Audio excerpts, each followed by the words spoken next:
class gets over, we'll be giving you last 10 minutes for the discussion. Okay, fine. So the session is over to sir. Sir, you can start it.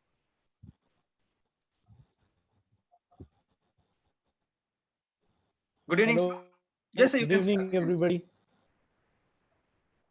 Good evening, and hope you all are doing good. And sorry for the inconvenience caused yesterday because of due to some technical issues we couldn't carry forward. So again, it's nice meeting you all. And yes, I will start this presentation from the topic like I'm just going to discuss with you all about the airborne strength of Indian Air Force, like.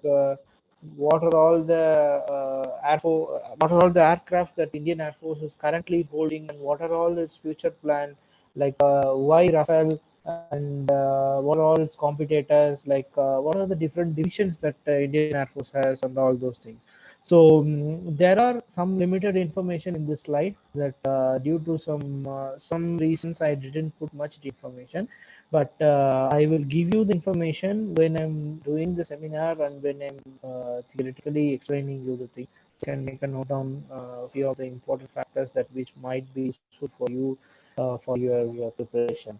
So moving ahead to begin with, like as I said, I will discuss about the airborne strength. Like I have classified the different types of aircrafts and based on the Indian Air Force usage and its applications. Like to begin with the trainer jet, then little bit move ahead with the transport fighter aircraft that are used for movement of logistics and also for the paratroopers. Then moving to the fighter combat aircraft and of course the helicopters and unmanned aerial vehicles. So within the limited hour, I will try to cover till fighter combat aircraft, and I'll give you an overview about helicopters and unmanned aerial vehicles.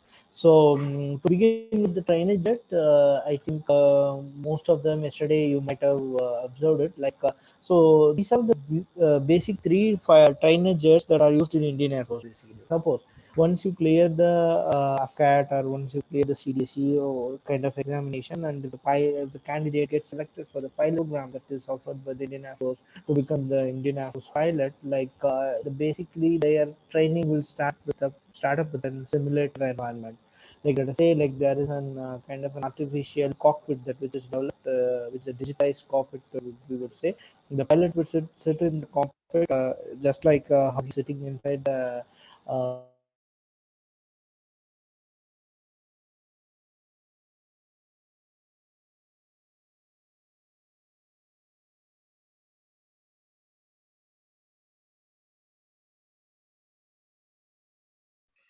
Sir, I think your microphone got just muted.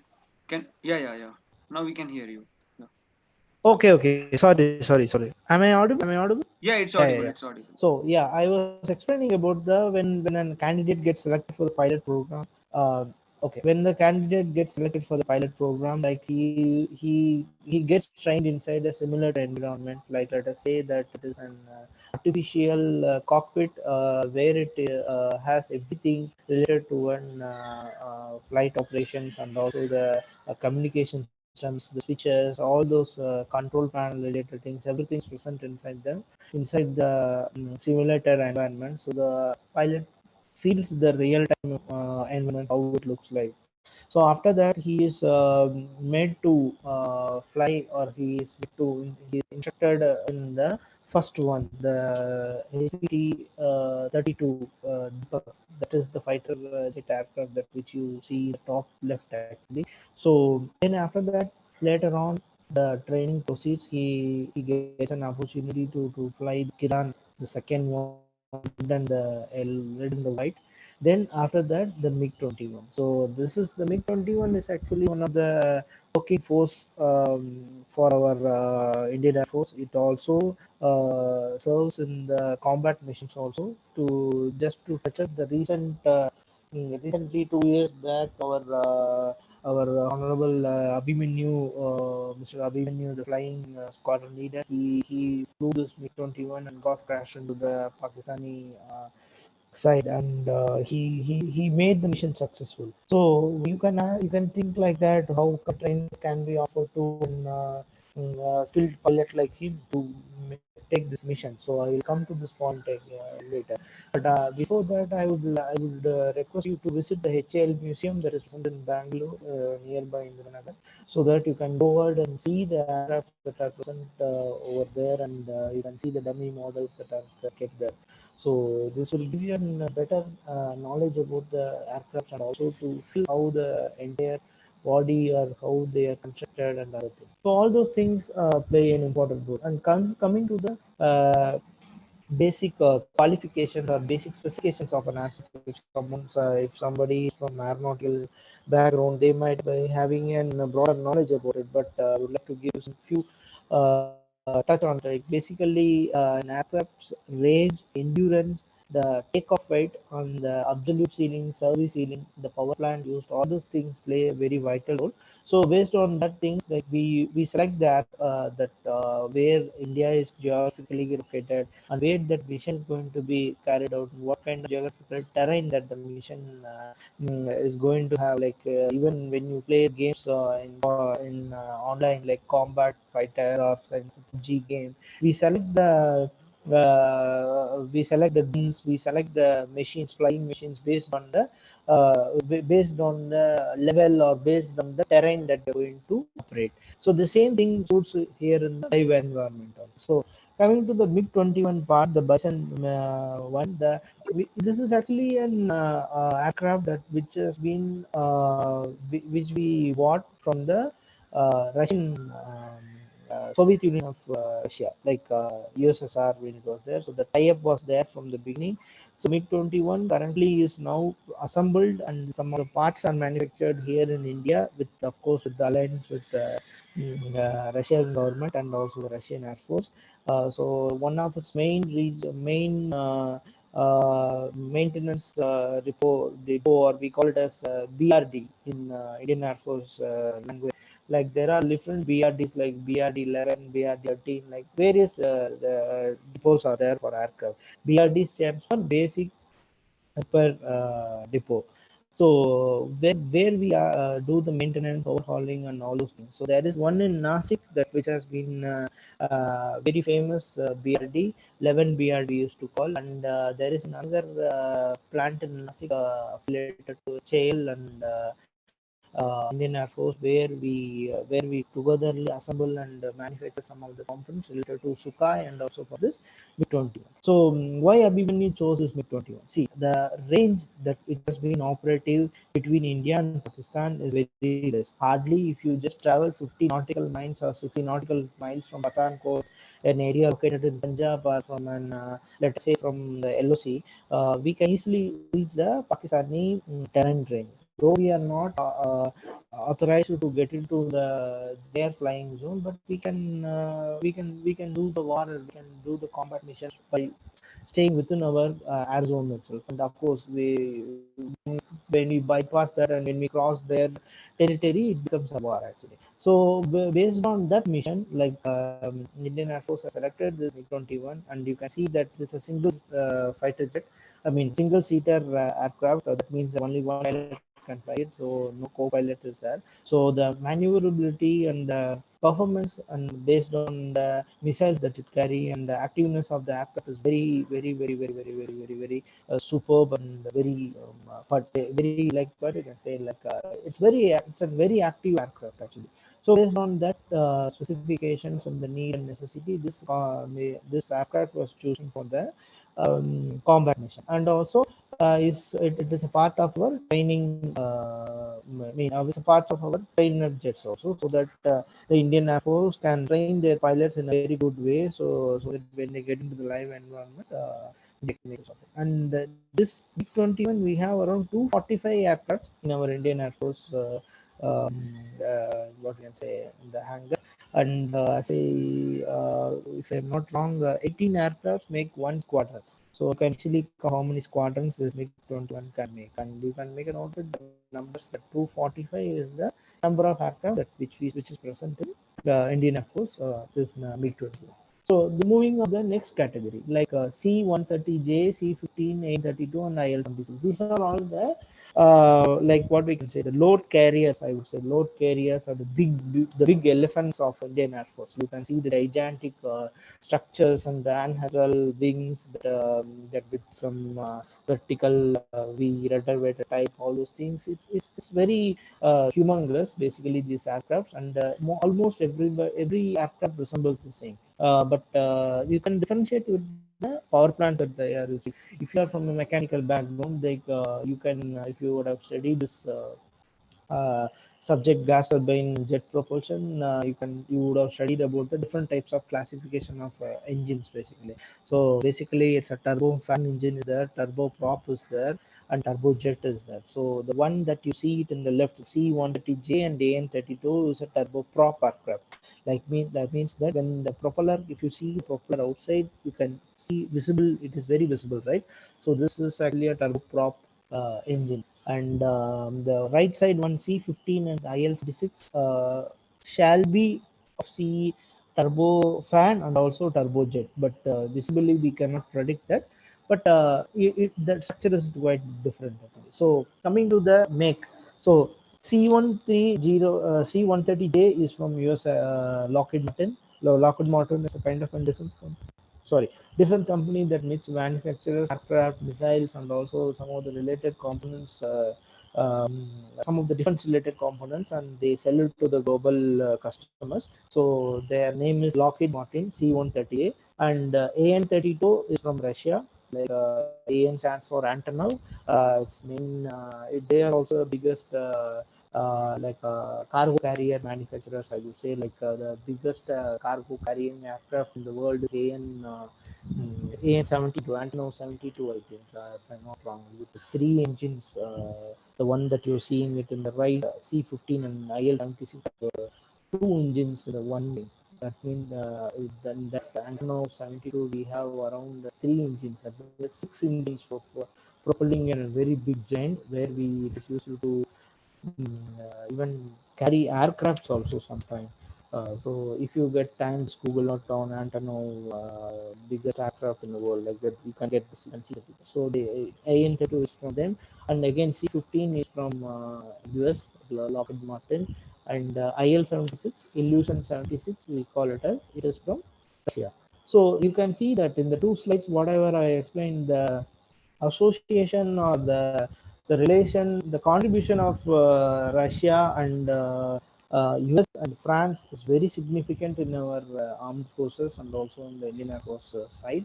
So in among them, I would say like France and Russia has a very huge footprints in our Indian Air Force main, and they have been a very good friendly customers, friend suppliers for us, and they are constantly supporting us with their armed aircraft and other things. And the recent aircraft, the Tejas LCA, the light combat aircraft, which is we can proudly say that in the world this is the lightest combat aircraft that India is manufacturing. So Tejas is into the flying arena, and it is in constant upgradation of Mark 1, Mark 2, all those things.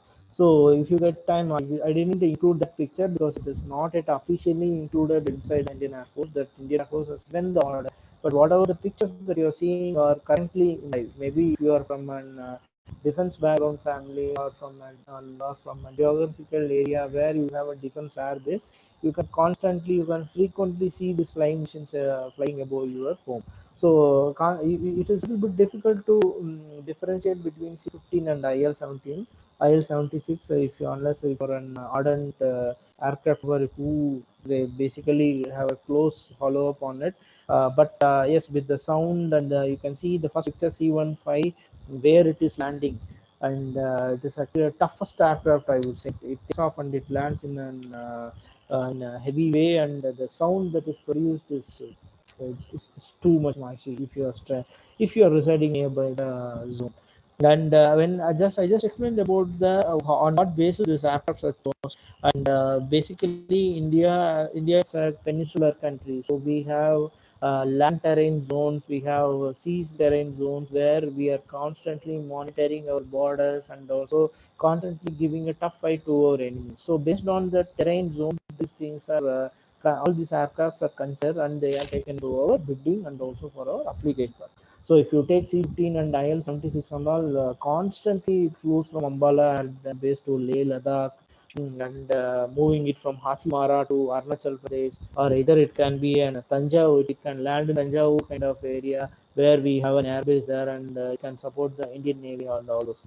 So moving ahead, these are all the overall overall idea about what are the aircrafts present in it. So just to maybe if you are getting a question in after some kind of related things, maybe for other exams related to, let us say, like C-130J is which make, and if they ask like if they give like Lockheed Martin or Rafale, Dassault Rafale, or let us say that USSR or some kind of BDA, all those company names, so you can be little bit as little bit clear that yes, C-30 is from Lockheed Martin. So major three countries that which are supporting in our aircraft segment is France, US, Russia, and the main top two is Russia and France. So moving ahead, we will go to the fighter aircraft.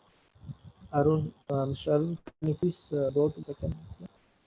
Yes, this one. So this is the fighter aircraft basically that I have taken it, and based on the usage, I would say.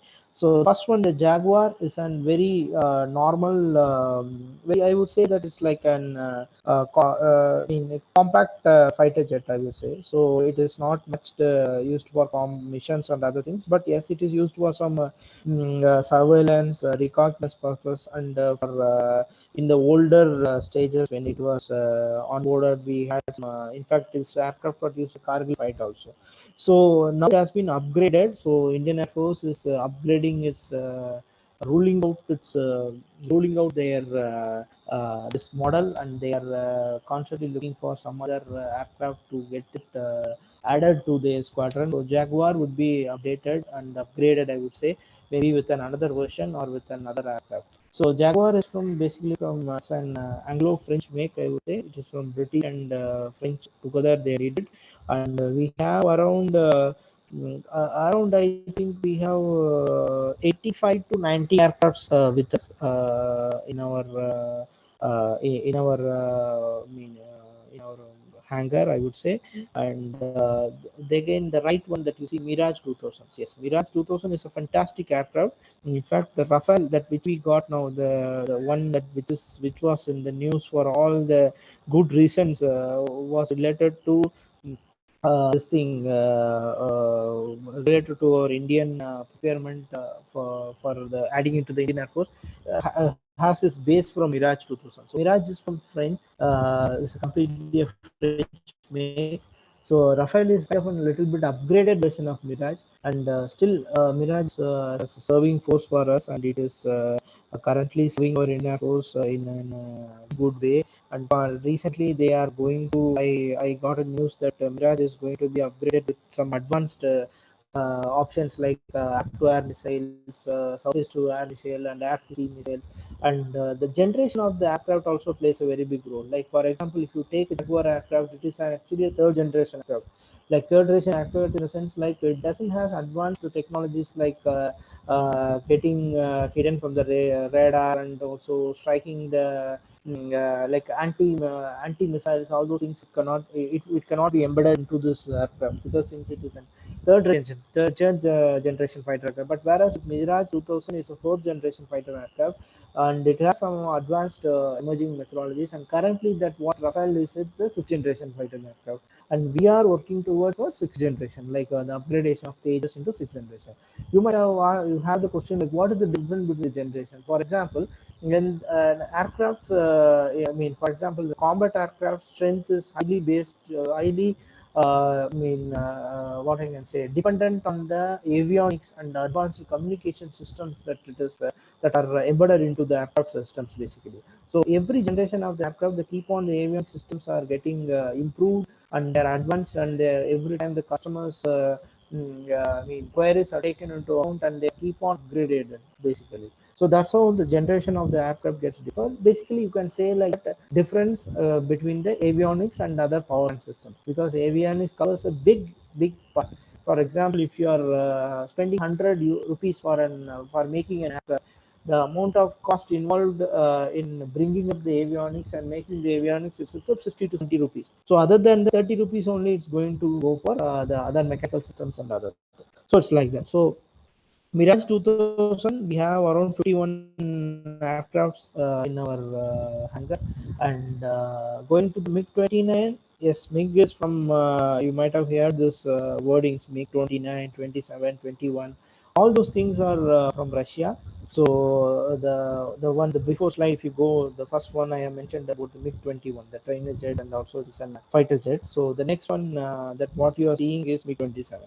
So the MiG-27 is also an very, sorry, the MiG-29, I would say. The MiG-29 is also a very versatile aircraft with good missile carrying capacity, and also it's used for most of dogfights, I would say, with the enemy aircrafts, and also whenever some kind of an what we can say, shows and also some trial flyings are happening. This MiG-29 is used for its advanced technologies, and we have 69 aircrafts, and again it is from Russia, so it is good. It is constant upgradation. And the last but not the least, the Sukhoi 30, which is actually the superhero, the superstar of Indian Air Force, I would say. Like Sukhoi is one of the fantastic aircrafts with highest maneuverability, and you can see the design itself, how sexy it looks like. And she's a very good workaholic and very terrible aircraft. It is like you can carry all the different missiles, and it is very versatile and pilot friendly aircraft. Like though there is no doubt that Indian Air Force holds around 224 aircrafts. I think next to MiG-21, Sukhoi, the largest aircraft. Sukhoi is the aircraft that we have large numbers in our aircraft hangars. So yes, this is how the fighter jets are classified. So although other jets are there, like as I said, like MiG-27 is there, which is going to be get upgraded. They are also the French. That is also the French one.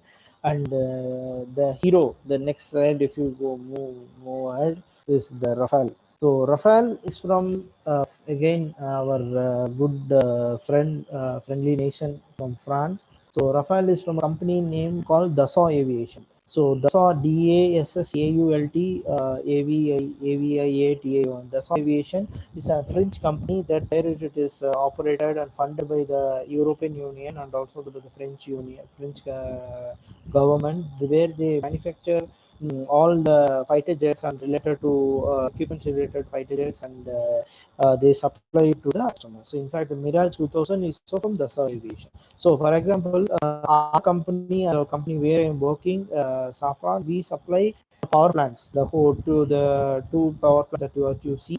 Is the one power plant that what you see in the aircraft is supplied by us, and the name of the power plant, name of the engine is M88. So the M8 engines are powered to used to power the Rafale, and we have it's one of the advanced fighter jets, like that currently available in the market. And I, as being an aviation or an aeronautical engineer, if you ask me, I would say that this is actually one of the best choice from our government. Either it can be the Congress or from BJP who have chosen this. Like this is actually one of the best choices. Like why, in the sense, like we have to operate, as I said, we have to operate in Siachen, we have to operate in so the coastal region. So we have to operate in Arunachal Pradesh, we have to operate in Gujarat, we have to operate in Sikkim, Nepal, all those. So this aircraft broadly covers all the geographical area, and it is much advanced than the aircraft that are present in our enemy base. Like it can be an F-15 aircraft, or it can be an Zhonggu from Chinese Air Force, any aircraft it is. So it is very advanced. So that's the reason why the government, our Indian government, has chosen this aircraft to serve our combat purpose. So you can say, you can, maybe you will get some questions are related to the Rafale procurement, or you will have interviews. At the time of interview, they will ask, how do you what do you know about Rafale? How do you justify that Rafale is a very good option? Like for that thing, I would like to move to the next slide. Like during the bid, like during Rafale procurement, or from the during the race that the Indian government was there were, these are all the competitors of it. Like the first one, they, you can see that Gripen, Eurofighter, F-16, F-18, and MiG-35. All these are the competitors of Rafale, and these aircrafts were in the race when Indian government has opened the bid for yeah, Rafale actually. So I will say why they were not selected, so that it will give you some idea. For example, the first one, the Gripen, it's from the Sweden government. So Sweden aircraft methodologies are also very good in the market, but why it didn't click? Why it didn't defeat the fall, in the sense like the power plant of Gripen was not that much better than our basic fighters. Like in fact, it was not matching up to our Tejas aircraft also, which is actually a light combat aircraft. And other than that, there was some technology transfers that which had some issues between the Swedish government and Indian government, and they were not ready to share some of the technologies which will help us to support the aircraft in the long run. And it was not having a big range. For example, if you take a Rafale, it can go with a single fueling. It can fly from here to Dubai, or maybe past Dubai. So that means tomorrow, if any long range missions are there, if there are any long range wars are there, we can transport this aircraft. We can fly this aircraft from there to here. If you see when Rafale came to India, like 30 aircrafts came, and among 30 aircrafts, I think 15 or something like that are directly flown from France to India, and it landed on Ambala. So it can cover the long range basically. And range and endurance that I was discussing about, the endurance is thing that where if you refuel an aircraft, if you fill the aircraft with a complete tank, and how long the aircraft how much distance it can fly, that explains the range actually. And endurance is that how long it can fly without refuel. So this is actually a small technical difference. Maybe you can go to the Google to understand it better, like range and endurance of an aircraft. So coming to the Eurofighter was close to Rafale. It had all the good options, it had all the advanced technologies equal to Rafale, but due to some our Indian Air Force pilots, they had a test flying. Due to some of the technical things, it didn't go well. And one of the one of the legal or kind of an governmental reason is that Eurofighter was manufactured from the funding of 4 nations together. So that's the reason India had some slight issues because whenever there is an funding comes from an nation for building up such kind of flying missions, especially used for defense, there are some governmental things and all some export control norms that which we used to call, which is in a high-fi level. So they didn't go for this one, which didn't get sanctioned. And also the tail, if you sorry, I couldn't able to fix the picture. Maybe I can send this pp updated after some time to Mr. Arun, so that he can show to the tail of the aircraft was a little bit big, so that the tail tall, I would say, so that we had some maneuverability issues. So when we are flying in an higher altitude regions, it was not up to the mark, so it got rejected. Then F-16, the third one, if you see, this is actually an interesting point. Like F-16 is with Pakistan. The Pakistani pilots are very well trained in this F-16. So India was obviously looking for a fighter aircraft that which can overrule F-16 or can give a tough fight to F-16. So even the mission that which we are speaking about in the beginning of the slide, the MiG-21 versus F-16. That means Abhimanyu is the Pakistani pilot. F-16 was used actually. So it is actually a very proud thing that a MiG-21 can counterattack F-16, and it's all about the flying skills of pilot. So obviously for that reason, F-16 didn't get clicked. And F-18 is another. F-16 is from F-16 is from US, and Gripen is from Swedish, and Eurofighter is also Typhoon. Typhoon is from four countries combined. I think Germany, Sweden, UK, and one more country. Not sure. So F-16 is from US, and F-18 is also another US Air Force aircraft, but it was not up to the mark. The maneuverability of aircraft is not much good, and US had some. They were about to impose some sanctions, export control sanctions, and defense related protocols. So we didn't go for F-18 and M30 MiG-35. What you see is from our own friendly country, another friendly country, Russia.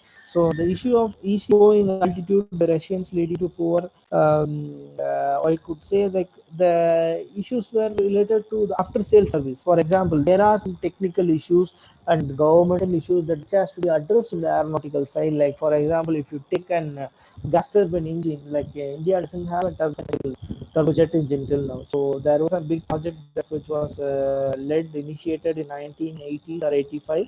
I think the name of Kaveri engine.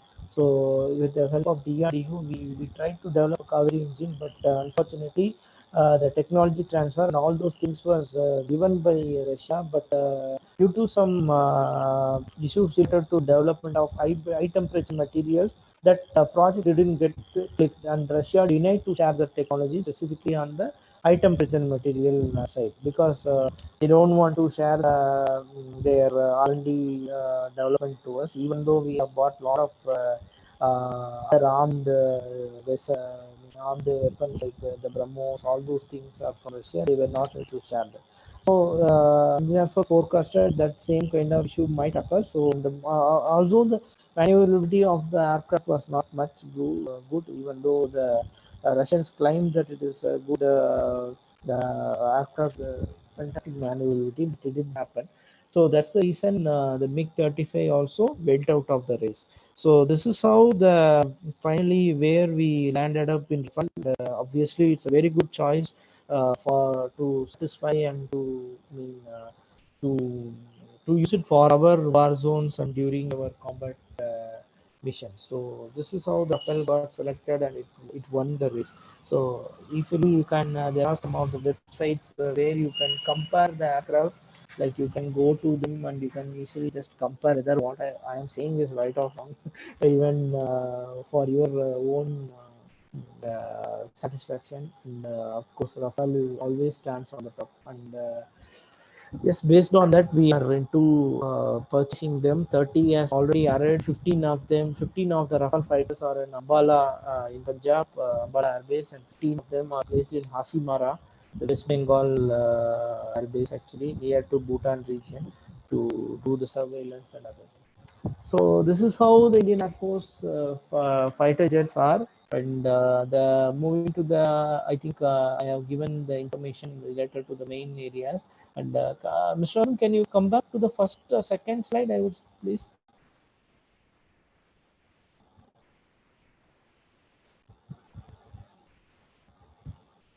Yes.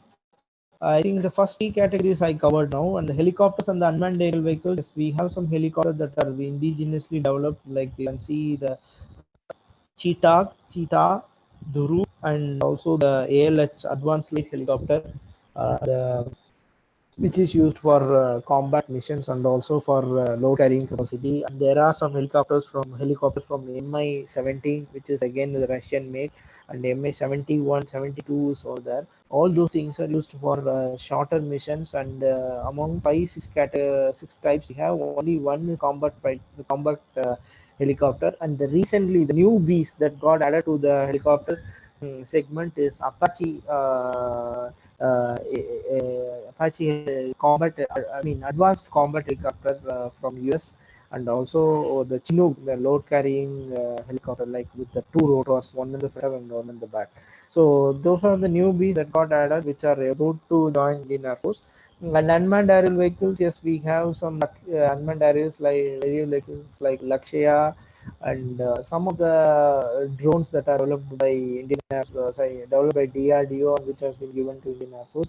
though we don't use much UAVs for our combat missions, we use it for our surveillance purpose only. So maybe for another session we can have a discussion about how UAVs can help us in surveillance and reconnaissance things. So I believe that this information would have helped you, and thank you for the opportunity to share some knowledge that what I have gained with you. And due to the time constraints, I am unable to explain you in a better way, in a detailed way. Maybe if I come to Bangalore once and I can have a face-to-face discussion with you guys to discuss something in detail about this aircraft technology and other aerospace related things that what has happened in India and are upcoming in Indian market.